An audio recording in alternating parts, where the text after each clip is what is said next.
Okay, hi everybody. Welcome to our first ever at Applied Ecology live Q&A. I'm joined today, first of all, my name is Michelle. Several of you probably know me from the fermentology series, but I'm the science communicator here at the Department of Applied Ecology, and I'm joined by our 3 new faculty members. And what I'm gonna do actually, if you guys are cool with it, is one of the first questions I wanted you to talk about was how every superhero has an origin story. So if you want to, I'll maybe call on you and my grid that I can see in my Brady Bunch grid. Wow, that's hard to spit out. And give us, your intro and your origin story. So Skylar, if you want to start. Ooh, up first, man. I'm going to kind of combine, I know that later I sneak peek the questions are going to ask if we ever switch majors in college, so I'm going to combine those 2 questions. I really didn't like biology or math when I was in middle school and high school. So I had some classes and I thought they were really boring and I didn't do very well in them. And I really didn't know what I wanted to be when I grew up. And I started my undergraduate degree and I had to take some gen ed courses. And I could take biology, which I was like, definitely not, or I could take this class called environmental geoscience. And I took that class and it was all like playing outside, like all the labs were outside. We did field trips to like a recycling plant into a river.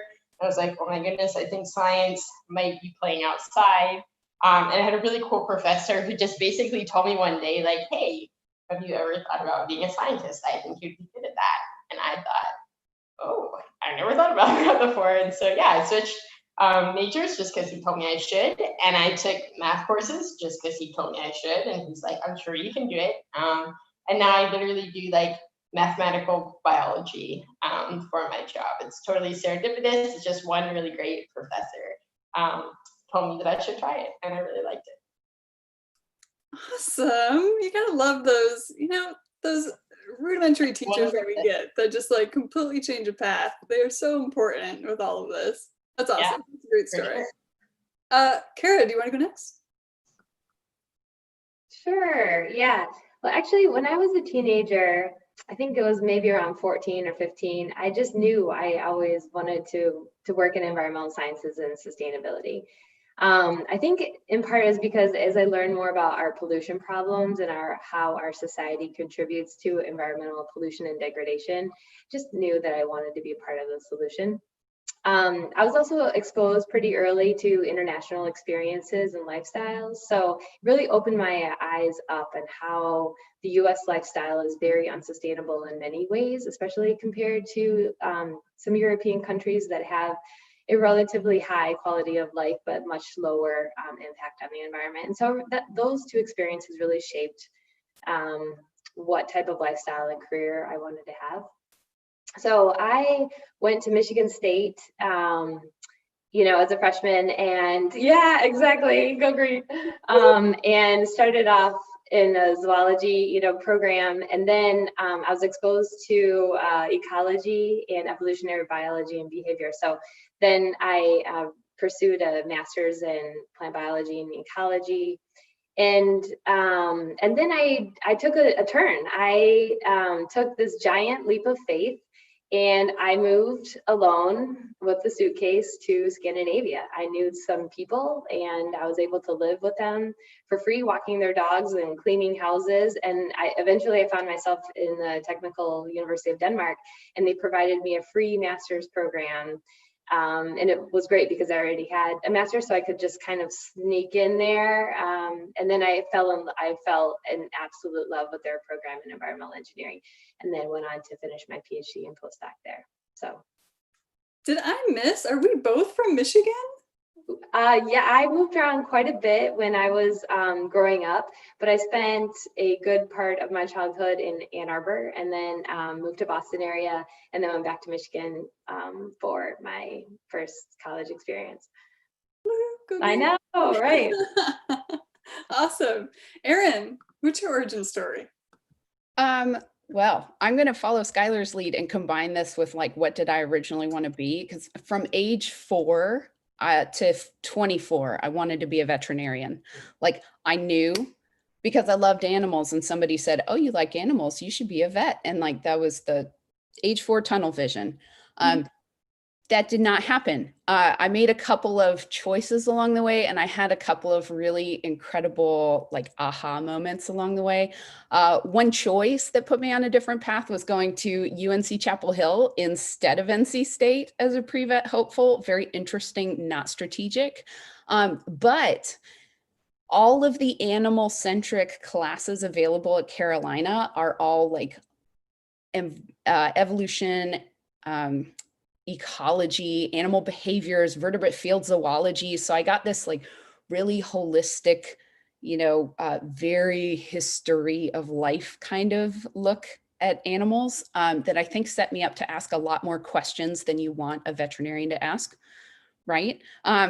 So didn't get into vet school, but in the meantime, I did get an internship to go to Disney's Animal Kingdom. So after I graduated from undergrad, I moved, I packed up everything I needed into my 1995 Mercury Villager minivan named Mildred. And the two of us like vanned it down to Florida. And I spent 6 months learning all about animals that are not domestic, that we know next to nothing about, but we keep them in captivity and how. And that's when I learned that gut microbes exist. And it was like, it was love. It was absolute love. Yeah. So that was it for me on the scientific research and interest side. And then 2006, I was a TA at the North Carolina Governor's School for Natural Science in Winston-Salem. And so I was a teaching assistant for this lab, learning about trees, out in the field with Joe Fail, an incredible mentor, a dear friend. He taught the morning session. We were on the bus on the way to the afternoon session. He's like, "You remember what we did this morning?" I'm like, "Yeah." He said, "Good, because you're teaching it."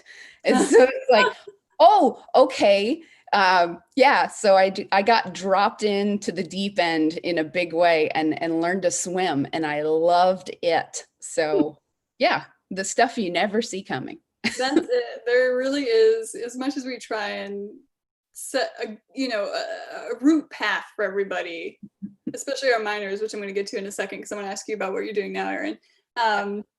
There really are so many twists and turns in it, and you got to follow those swerves, because some of those swerves will take you to some place that's really where you need to be. Yep. So that's your all origin stories. I'm going to work backwards now with what your role is here now as a faculty member at Applied Ecology. So Erin, what are you doing? What are your many hats that you're juggling? Yeah, so I'm an assistant professor. Dream job. I teach 2 classes in the fall, 2 classes in the spring. I'm also the director of undergraduate programs, which means I help organize the class schedules for all the course offerings that we have every fall and spring. And I also get to advise and mentor the students who are getting a minor in applied ecology, which is really awesome. Yeah, I realized like last week that with my course lineup, I'm going to see some of these students across their entire undergraduate careers. Like, that's amazing. That's so cool. Yeah. Awesome. Khara? Yeah, thanks. I'm now an assistant professor in environmental health and risk assessment in applied ecology, and I am doing several things. So I'll try to be succinct in describing kind of the fruit basket of different projects that I'm working on. So right now I am currently the project director for USDA NIFA grant that focuses on the societal implications of nanomaterials used in food and agriculture and different stakeholder perceptions of the use of nano in food and ag. Then, in addition, I'm also directing a project funded by the Society for Risk Analysis that aims to grow the field of risk assessment and risk science, basically, in the RTP area. I'm also on an NC State Grip for PSI project that connects stakeholders with new technology developments related to the sweet potato industry, and a co-PI and NSF project that looks at stakeholder opinions and governance of climate management technologies. And I'm also involved in some international work as well related to nanomaterials and microplastics in the environment. So just a little bit. right. So I'm feeling a little dizzy at the moment. We're also working on a really large NSF proposal that we were invited for a site visit in September, and that's taking quite a chunk of time. So it's busy, but it's good. We're going to come back to some of that because I need to know more about nanotechnology and sweet potatoes. Like, I feel that's not two words I would necessarily put together all the time. Skylar, what are you doing here? I also am an assistant professor. So I am coming in on a cluster hire. So I'm in the Global Change and Human Wellbeing cluster within the Department of Applied Ecology. I study sort of the intersection between parasite ecology and conservation. So sometimes I study how to conserve host species that are threatened by parasites. Sometimes I study how to conserve parasites. And sometimes I study how parasites and conservation are related to human health. I won't list all my projects because I probably can't. I'm very impressed, Khara, that you can list all of the ones that you're currently working on. Awesome, cool. Well, I mean, I guess I'll be the one to say welcome, right, to Applied Ecology. It's so great to have everybody. I remember being involved with all of your guys' interviews and just being like so excited to finally have everybody here, even though we have to be distant. It is still so nice that we're all together. I gotta circle back. Sweet potatoes and nanotechnology. Tell us a little bit more about that. What is a possible nanotechnology that's being used in agriculture? Oh, okay, so yeah, let me clarify that a little bit. So nanomaterials and nanotechnology is used in all sorts of applications these days, anywhere from consumer products, electronics. I mean, all of our smart devices are including different types of nanomaterials. It's in clothing, so all of those smell-free socks, smell-free t-shirts, they probably have nano silver in them. So there's a long discussion about that, but they're also used in food and agriculture. A lot of applications are still in the R&D phase related to pesticides and nanocides, fertilizers. I can expand on that if you're interested in the rationale, because our current system is just really not sustainable right now. So we're trying to be more sustainable in agriculture and chemical applications. Anyway, but nanomaterials are also used in food packaging, and also veterinary medicines. So, but we don't, like other emerging technologies and emerging issues, we don't fully understand all their implications on human health and the environment. So it is very complex to try and understand their impacts at the same time that they are being developed. Our Group for PSI project actually focuses on improving the sweet potato industry here in North Carolina by using a better data and sensing platform. So it doesn't have anything to do with nanotechnology unless the sensing platforms use nano in it. But here our role is to really connect the sweet potato stakeholders in the state with new data and sensor platforms, and we need to make sure that we innovate in the right way so that it meets everybody's needs. Mm-hmm, mm-hmm, mm-hmm. And something you just said stuck out to my brain that I want to ask Skylar about, of how we don't understand necessarily the connections that get made in this ecosystem that us humans are also very much a part of. And one of those species right now are bats. Bats are really having a moment. That's having like a rough decade plus. Yeah.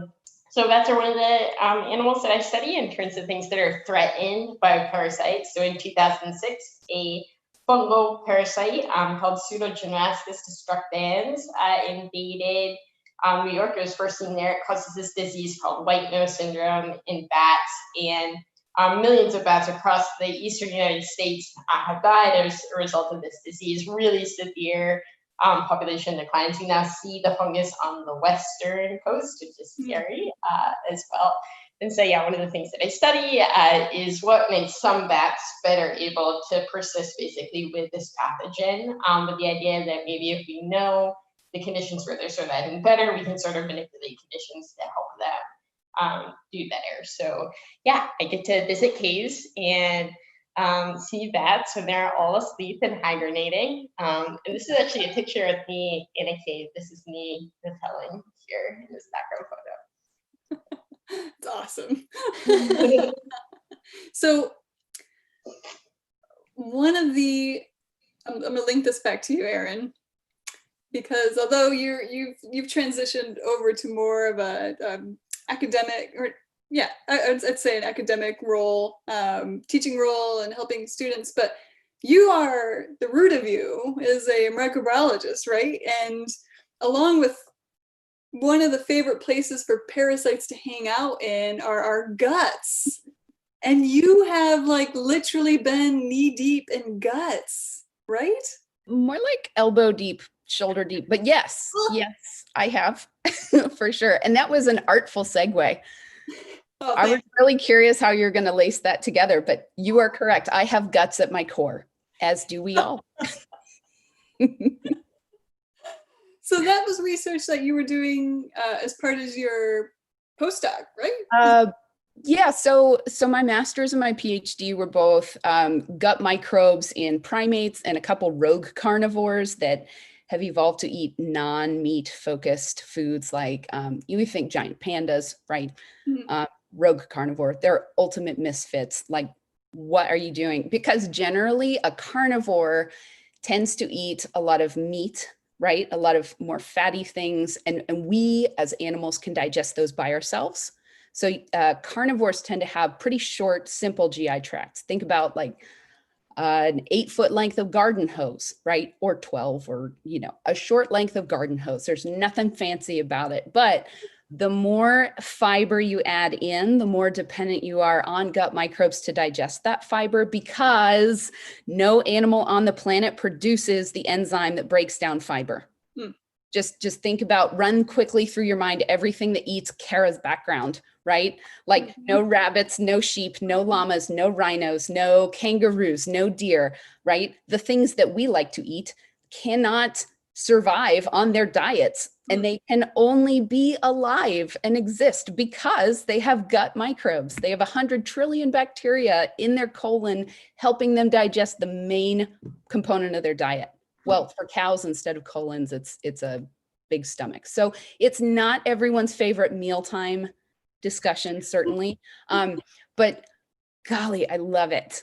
I love it. I love thinking about what we eat and everything that we have inside of us, whether it's microbes or our gut morphology, right? Because each one of us, I can now tell you, having gone elbow deep in human cadavers a couple years ago, I can tell you with some degree of certainty, confidence, that we all have different shaped guts. It's like somebody clicked and dragged and didn't quite, hit shift. So we've resized a little bit differently. And that may vary across an individual's lifespan, but it also certainly varies between individuals depending on what you eat. We don't really know all the answers, right? And then certainly different species have different shapes of guts depending on what those species eat. So a bat's gut is going to be much different from a human's gut, in part because bats, they've got really fast metabolisms, right? And they have to fly. Check me, Skylar. All right. So they're not going to a buffet. They've got to be able to metabolize what they eat really quickly.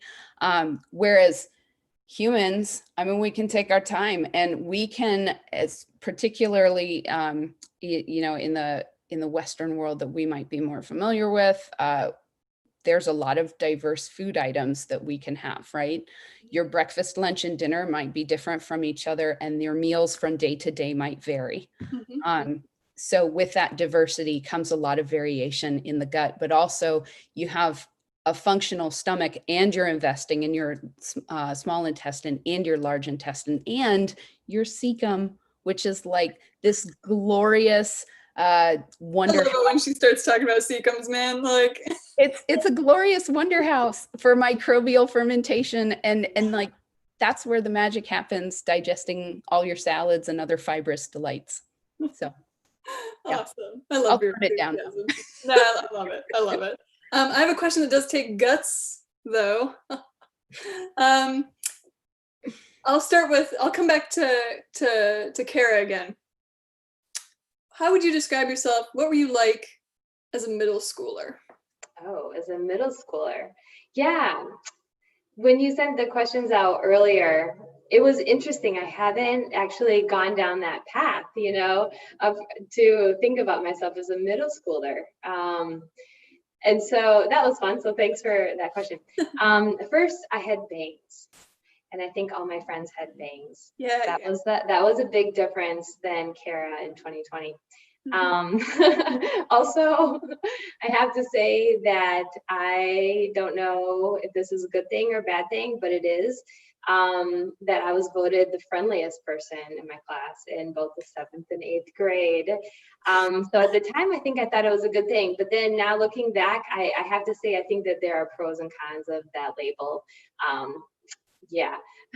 So I've actually been trying to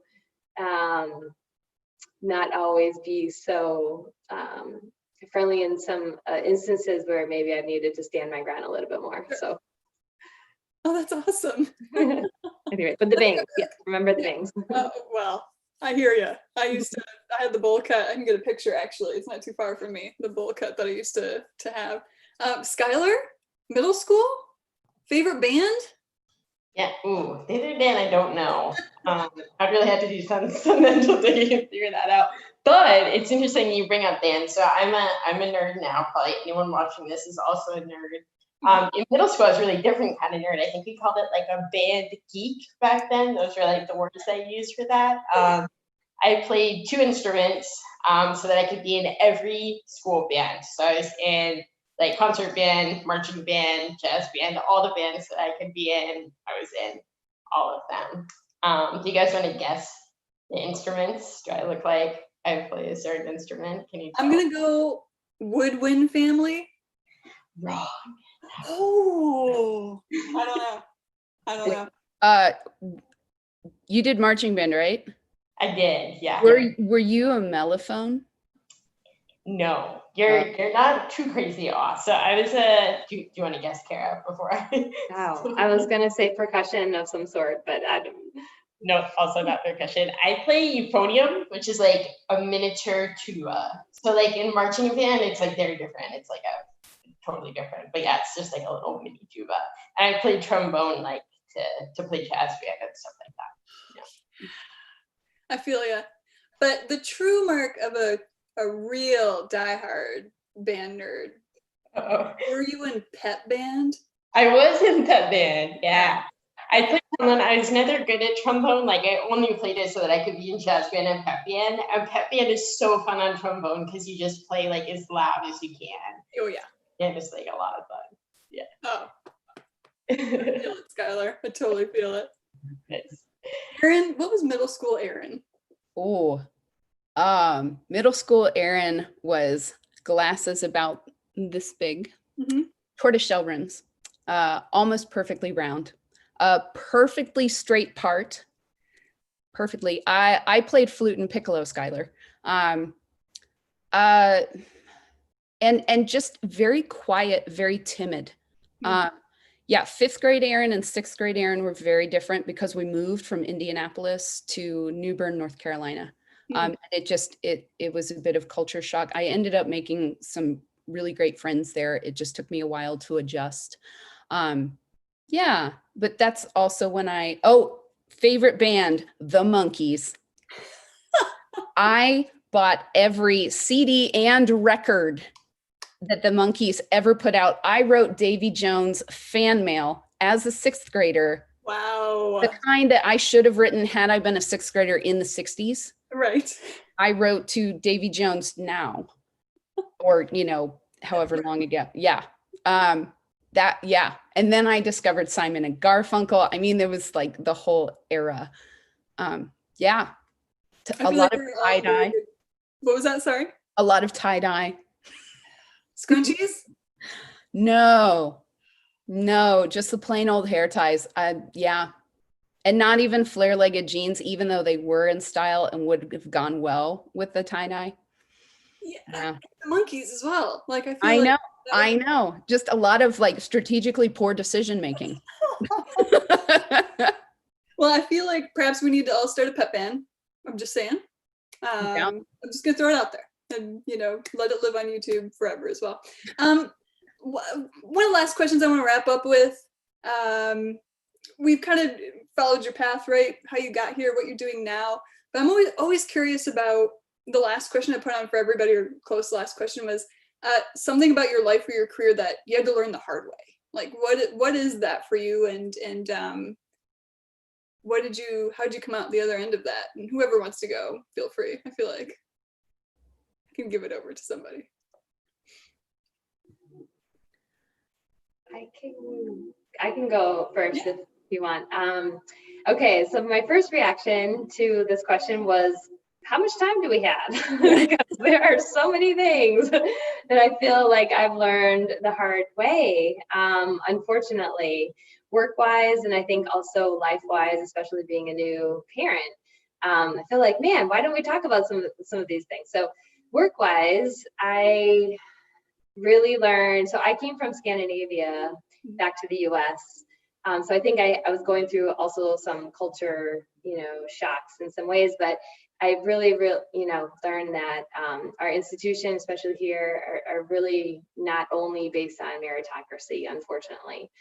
And that I think unconscious and conscious biases and power dynamics can really play a large role in one's career, including statuses and promotion, unfortunately. So that's something that I've had to learn how to stop being nice all the time and start demanding the things that I just, deserve. So that's been kind of a life lesson. Also, I've really learned that you need to find these individuals who can help pull you up. Like there's this whole discussion, especially around women in the workplace, that we realize we can't just simply lean in all the time. It's not enough. You have to have individuals to help open the doors and help pull you up. And finally, I've learned that you have to be your best coach and advocate and stop spending time with those who bring you down. So, amen. Definitely. Skylar, Erin? I can jump in there because Khara, I think what you're saying is the start of, and I'm kind of in the middle link of kind of a chain of thoughts maybe. So I've really struggled with holding myself to like probably unreasonably high standards, and also overfilling my time. I think my eyes get too big. I get really excited about things and I want to do all the things, but there are only 24 hours in a day. And then I wind up either totally exhausted because you can't do all those things and also be a parent without, giving up sleep or something. Or I wind up not doing them the way that I would like to do them, to like the level that I want to put out into the world. So I think a lesson that I am still learning is how to actually realize when I should say no, and say no firmly, instead of saying, well, I can do it, but it won't be a product that I actually want to give you. But I'm hopeful in this process because I think, Khara, this is where it links to you. It's so important to find people who can pull us up, but I'm trying to learn to use the practice of saying no as a chance to offer opportunities and delegate to other people who could use a rope up, right? I think a lot of times I forget that I've come a long way, and that now I'm in a position where I can actually say, I can't do this, but who would be really great at it. And I feel really lucky to have worked with collaborators with more experience who have been excellent mentors and examples of that kind of empowering delegation. Yeah, awesome. Thank you, Erin. Skylar, how about you? Yeah, those are both really great. I think mine kind of adds to that. And again, this is something that I've learned this lesson that I'm like still trying to like actually make myself remember it, I think. And that's asking for help when you need help. And sometimes that is delegating and being like, could you please like help me finish this thing? I'm really overloaded. I need help with this thing. And sometimes that's just like not sort of expecting yourself to do everything and being very independent. Sometimes you can send an email in like 5 minutes, like get the answer to something that would take you like hours to figure out on your own, or you would do it wrong, and then you would figure out that you'd done it wrong later, right? And so I think throughout my career, I've tried to just be like very self-sufficient and not like, don't bother anyone, like you can do it on your own, but taking those opportunities and asking for help when that just makes more sense is like an important thing to do. Yeah, these are great lessons. Thank you so much. I know I said that was the last question, but I want to end on something a little bit more lighthearted, which is your current Netflix or Hulu or Disney Plus, or what is it that you are watching or not watching because you're doing 15,000 things and therefore do not have the time to do it. But yeah, what's your binge? Skylar, what you got going on? I don't really watch much TV, so I don't think that I have a Netflix binge, but I have been listening to a lot of Ology's podcasts right now. Yes. That's really, yeah, she's great. Yeah. Sorry, Erin, go ahead. I've also been like doing audio binges. I've been listening to Terry Pratchett novels, like playlists on YouTube. So right now I'm listening to Equal Rights, which is RITES. So it's a pun in the title.